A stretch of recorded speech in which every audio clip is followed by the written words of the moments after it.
Hi, this is Peggy with Natural Awakenings, and we are here today with Liontis from Zen Shiatsu Chicago, and we are going to have a nice discussion today about some of our inner resources and some of the ways that we can draw on our own inner selves to help get us through this time.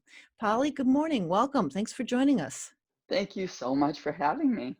Yeah, so tell us a little bit about yourself and your background and what your passion is at this point. Oh my gosh, my passion is health, radiant health. Mm-hmm. Um, I'm a shiatsu practitioner at Zen Shiatsu Chicago. I've been a practitioner and an instructor there for 20 years, since 2000. Mm-hmm. I'm also the clinic mentor for the other professional clinicians at this clinic, professional clinic and school. I also have worked for the integrative medicine program for North Shore University Health System for 20 years as well, and worked as a shiatsu practitioner slash massage therapist slash yoga and meditation teacher for 20 years there. I also teach yoga. I was trained through the Himalayan Institute, 99, and have taught at various yoga studios around the Chicago Mm-hmm. area. Yoga and meditation, yoga nidra, Yeah. various practices within the yoga paradigm. So the last 20 years have been a wonderful exploration for me of the commonalities between Chinese medicine philosophy and the yoga philosophy. Mm-hmm. And what exactly is shiatsu? I know it's a big topic, but in the context of what we're discussing today, what is shiatsu? Shiatsu is the art of healing through touch. We think of it as healing through physical touch, Mm-hmm. laying hands on a body, right? Mm-hmm. But it's much more than that. It is healing through connection. Okay. It is healing through what we presence with another person. So this touch can be physical, but this touch can be emotional, psychological, mental, spiritual. So in Shiatsu, we use all aspects of the being, the whole being, body, mind, spirit, to connect with another human being Mm-hmm. and create healing. And it's really not about doing anything. It's a practice of non-doing. It is really a practice of holding another human being with affirmation, with acknowledgement, with support. It's about shining a light on everything that is healthy and right and working in that human being. Mm-hmm. Even when we are ill physically, even when we are ill or bereft emotionally or psychologically, um, there are still many things that are going on right within that being. And we just want to touch the incredible essence, as Lonnie Jarrett says in a tremendous book. Um, what is the name of it? It's about destiny, his book on destiny and healing. And he talks about the pristine purity of the Tao. The Tao is the intelligence of the universe, Mm-hmm. the energy of the universe, and that not only lives in the natural world, that lives within each human being. We are a part of this intelligence, and Shiatsu is just touching that intelligence in that other person. It's helping it grow. It is affirming the life and the beauty and the creativity and the healing power within that human being. And as we're in this time now, as we're all going through various forms of isolation, stay at home, even if we're together, we may be experiencing isolation. Where are you seeing right now our inner intelligence and touch and whether it's physical touch, mental touch, where are we now with that? What We are called more than ever to cultivate this connection with mm-hmm. each other. We are being called to touch each other, even if we're confined to our living spaces. It's pretty astonishing how you and I can share this moment together, this moment in time. We can see each other, we can hear Mm-hmm. each other's voice. Yes, it is over the internet, it is through technology, but I can still feel the essence of who you are. And I think you can feel the essence of who I am. Yeah. And this will help so much. The feeling of being isolated and lonely. We are hardwired to connect with each other. And isolation can be very detrimental to our health. Now, I think it's important to have alone time and time to go inward, to touch our own essence and Mm-hmm. cultivate our own chi, our own ki, our own prana. But we can do a lot, even in isolation. We can Zoom call each other. We can call on the phone. We can send notes by snail mail, right? The old Old fashioned way. fashioned, yes. But you see, this pandemic, this Yeah. crisis is bringing out both the best and worst of humanity. But in terms of the best, we're seeing people giving, making masks, homemade masks, and offering them to others. We Mm-hmm. see people who can buying food for others who are in need, or food for the frontline workers. Yeah. We see people reaching out, putting up big signs in Evanston, right, for the graduating seniors, big signs in their yard with messages of love. And so, one of the best antidotes for depression is doing something kind and helpful for someone else, not just sitting alone worrying about our financial situation. Listen, I'm out of work essentially, except for my yoga things, and I have a little bit of an emergency fund. And of course, all of these concerns, the unemployment, the inequality, economic inequality, these are all issues that are very real. I'm not in any way dismissing them, but especially during these times, we can look inward and we can choose courage. We can choose hope.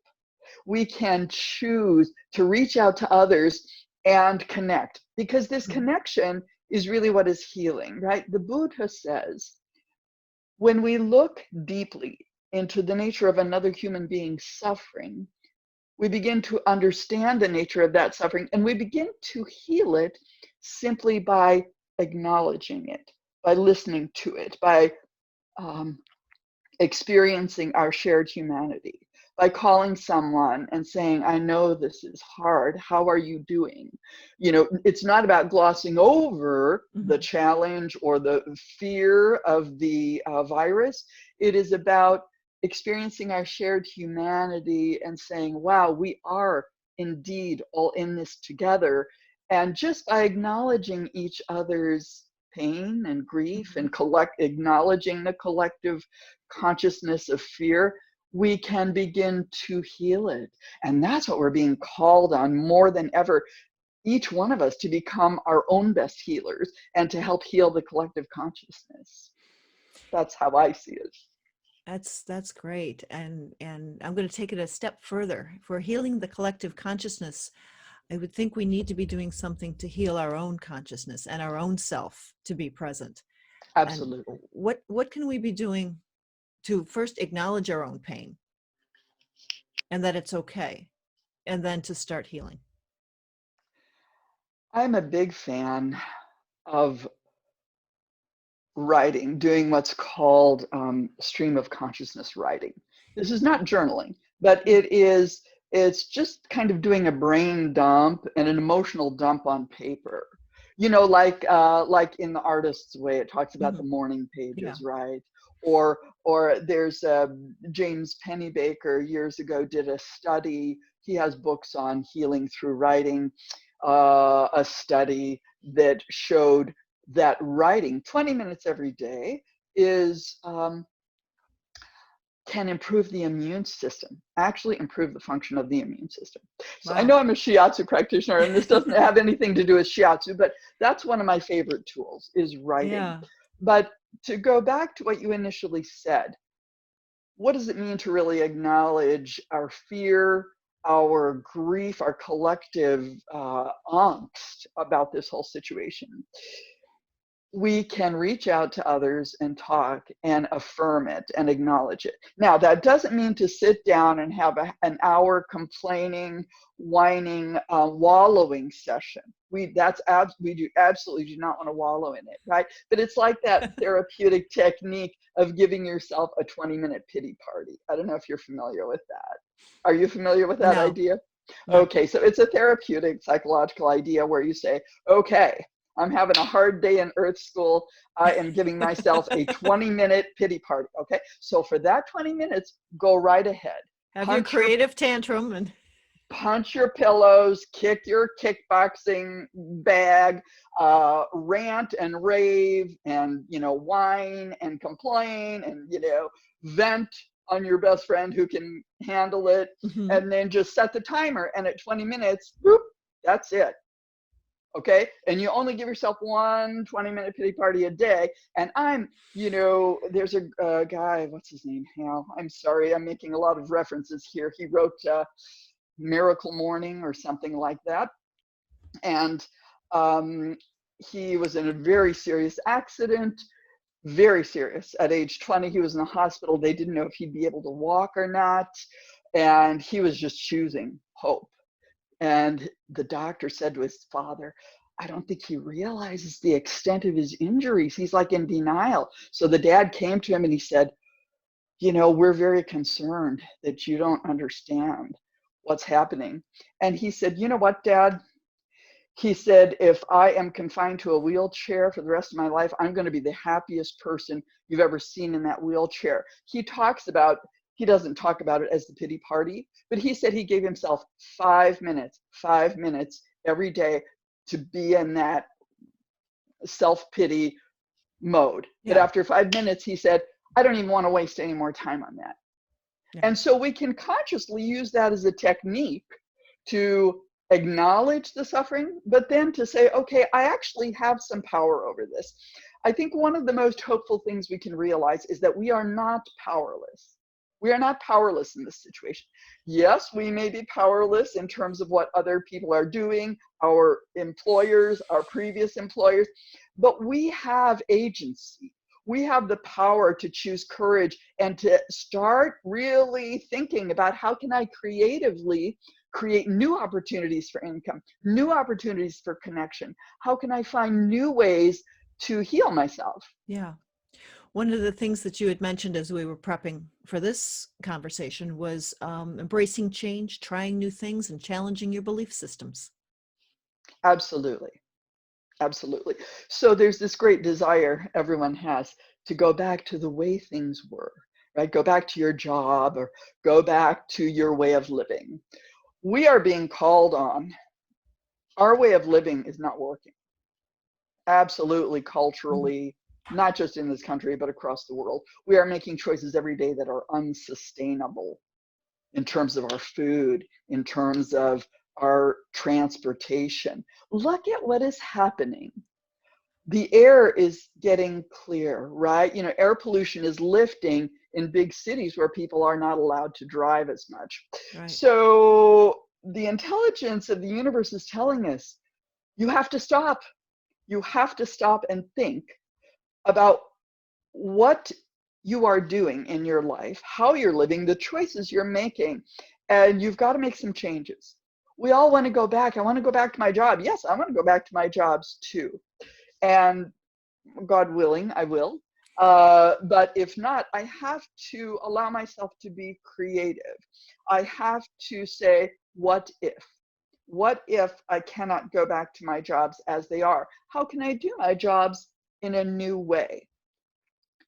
How can I make choices that will help heal the planet, will help heal the food supply, will help heal the environment, right? We're being called upon to look at climate change, to look at the horrible agricultural practices. But the good news is there are a lot of people now really working on it. There's actually money going towards that higher up. People are becoming creative and working together to work on climate change, to work on the cleaning up the food supply, to work on regenerating the soil, regenerative farming, not just organic farming, but Regenerative regenerative farming. agriculture and supporting local Absolutely. farms and Absolutely. shortening the food supply chains. Yes. Absolutely. We're going to see a movement away from globalization when it comes to supplies, hopefully, in some ways, and have some manufacturing right here in the United States, have some, really commit ourselves to our communities. That's one thing I would really encourage people to do, is to look for ways to support their farmers market, their local farmers. But then, to get back to shiatsu and touch, I think that we need to, we are developing an appreciation for the fact that we can't touch each other and hug each other, right? We're missing our hugs. I certainly know, yes. I certainly know those of us in the healing community, not just at Zen Shiatsu, but also in the integrative medicine program, we're missing the physical touch. Touch is nurturing, right? It's nutritive. And so where we can start for ourselves is touching our own bodies with our own hands, creating a relationship with your belly, saying, I love you, stomach. I love you, intestines. I know it sounds a little silly, but there's an intelligence in the body. Mm-hmm. And if we affirm it, if we encourage it, we can improve our digestion, we can improve our sleep, we can improve our mood. And one of the things we do at Self Shiatsu is we have a class, which actually I believe was available on Zoom. I'm going to see if we can link it to the blog post, Perfect. which is a do-it-yourself Shiatsu class, which is learning points. Okay, if I have sinus congestion, yes, there's a particular acupressure point I can use. Stomach 3, which even though it's on the stomach meridian, will help drain the sinuses. Or okay, what if I have a tension headache? I can put my fingers in bladder 2. It's a particular acupressure point, which will begin to soften and release muscular tension here. Okay, so maybe I'm constipated. There's a point against the bone of the first metacarpal here, large intestine 4, that one can press. Yeah, you've got it. And it's really good for alleviating constipation and headaches. It's very good for headaches, toothaches, any pain actually in the upper part of the torso. Kidney 1 is a point on the sole of the foot, under the ball of the foot, which is very good for if you have fever or just too much energy going upward, angst, fear, you're wired up. You dig your thumbs in that kidney 1 point underneath the ball of the foot. It will bring the energy down, right? All perfect for right now as we're all at home and stressed or working in a stressful condition outside the home. Absolutely. Well, but so you bring me to another point, which is feng shui and creating a space within your home that is really devoted to your healing, a space that you don't have a lot of junk. You clear it out. And don't look at my office. Well, the plants are living and growing, and they're wonderful. Okay. But yes, this idea that we can create a space that we can devote our own healing to, even if it's a little space, that you can lie down and practice your breathing. That's another one of our great internal resources, is just working with our breath, right? And then going back to that kidney 1 on the bottom of the feet, Chinese medicine theory is incredibly complicated. Okay, and it's very muddy. It's not straight line theory like Western theory. It's not this or that. It's this and that, right? One of the strengths of Chinese culture is that for thousands of years, they've been able to hold many divergent ideas and acknowledge the validity of all of those and hold them all at the same time, right? But, forgive the little tangent there, but in terms of Chinese medicine and in terms of energy, qi, ki, prana, the energy pathways in the body, there's a very simple thing that we can all think about. What does energy do? What does qi do? It within the body. It goes up, it goes down, it goes in, and it goes out. Okay, so if you've got a headache or you've got a fever, or your eyes hurt because you've been at a screen too many hours, we need to draw that energy down, right? So we can put our thumbs in kidney 1 on the soles of the feet and begin to direct that movement of energy down to relax this, right?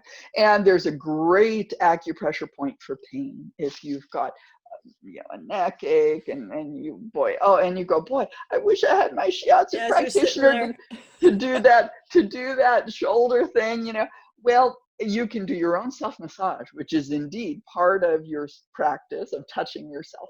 But there's an acupressure point that is the most powerful anesthetic point on the body. It is liver 3, and it is between your big toe and your second toe up in the webbing. Would you forgive me if I showed you my foot? Go right ahead. Okay, so here's your foot, the top of your foot. Here's your big toe. There's your second. If you just slid your index finger down in the webbing between the 2 toes, there comes a point at which the 2 bones join, and you can go no farther. Mm-hmm. If you go down there and actually kind of dig into that point, it is the most powerful anesthetic point to treat pain in the body. A while ago, I used to operate something like a doula to help women giving birth, help them in labor. Mm-hmm. And they wanted to do it naturally. They weren't taking drugs for pain relief. And digging into liver 3 on both feet is helpful, of course. It's not going to take all the pain of childbirth away, but it certainly ameliorates it. And so Zen Shiatsu has a video class, and I believe Steve is offering it free. It may be on the Zen Shiatsu website. I'm not sure, but I'm going to try to. We'll get the link up. Yeah. Yeah, we can link it to this Zoom or to the web, to the blog post, which will let anyone click in and just take this class where you learn a few acupressure points that can really help move the energy through the body. It can help open up energy blockages, which manifest as muscle tension or constriction within the joints themselves. One of the principal tenets of Shiatsu is opening up space in every single joint in the body, including between every single vertebra. We consider the space between every single vertebra a joint, right? And when we open those up, those intervertebral discs that get compressed through age and gravity, we can begin to give them a little space to open, and it often can help to alleviate pain in the spine. Now, working with this idea of opening the joints, we can certainly do that with a lot of stretching in Shiatsu. We do that, a lot of passive stretching to open up the space in the body. But you can do stretching yourself. I'm a yoga instructor. That's another tool you have to create space, right? When we face adverse circumstances, we tend to shrink, right? We contract. Everything contracts inward. Our muscles contract. Our blood flow slows down. There's like blood stasis if we're not getting enough exercise or movement. Everything contracts. Our mind, our thought forms contract. We keep going back. That reptilian part of the brain, right, that is constantly geared to survival, fight or flight, and is constantly looking for the worst case scenario. That reptilian part of the brain kicks in, and we're like, oh, what if, there's complete anarchy, everybody just, defies these orders, and we're going to end up, and then we get pulled into Facebook and YouTube and every headline and go into that massive swirls. Yeah. Right. Yeah. So, we can do a lot. We can work with our breathing. We can work with touching our own bodies, self-acupressure, self-shiatsu practices. We can work with our thinking mind, okay? And the way we do that is certainly there are millions of tools of meditation online, right? Apps and these different things. It's really about just stopping.